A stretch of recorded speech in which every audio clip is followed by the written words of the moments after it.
you bring what happened if you don't make the sale.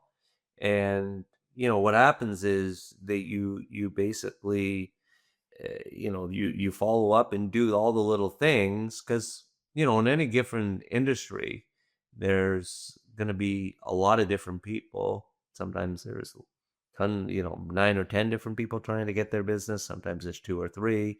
But in our industry, like for example, someone visits one of our websites, requests information for life insurance, they might go to 3 or 4 other websites, and it's the person that does the best follow-up that's really going to in the best delivery, that's going to be able to make that sale. So you may not, they may not agree to buy something right away, but it's that, thanking them for their time, sending them a text, sending them an email, listening to cues within the meeting, something that has some, maybe their child has a birthday, maybe they're going to Jamaica or wherever. There's something in their lives that are happening.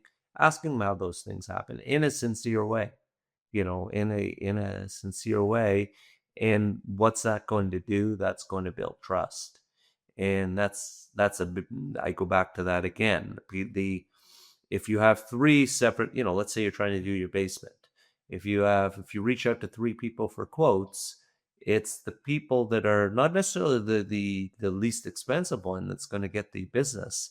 It's the one that you trust is going to do the job. And you get that trust by them listening, by them picking up on cues that happen during your conversation with them.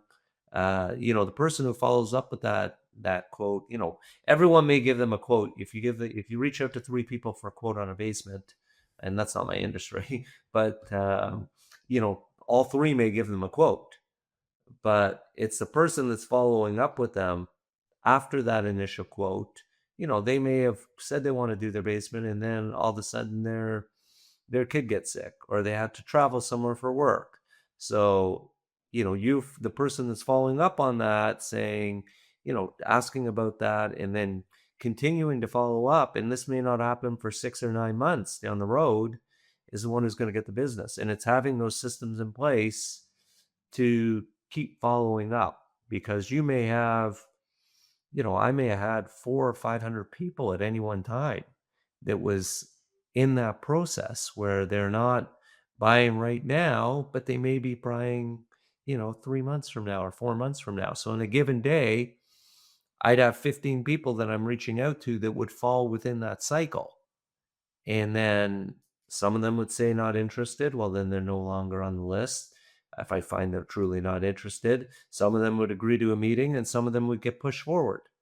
And keeping that cycle going. So the ones, you got your set of meetings this week, you're going to make X amount of sales. You got the certain number of people that get pushed forward into the future, and then you're finding new people to fill up that pool again. So it's keeping that funnel full and optimizing the way you deal with that funnel. And then there's no pressure, because you have all these. If you have 300 or 400 people that you're dealing with, that you think are future sales, and your numbers, X number of those are going to be sales, there's no need to pressure them into, or to feel pressured to make a sale, because there's going to be X number of sales in a given week. It's just, that's just the way the numbers flow.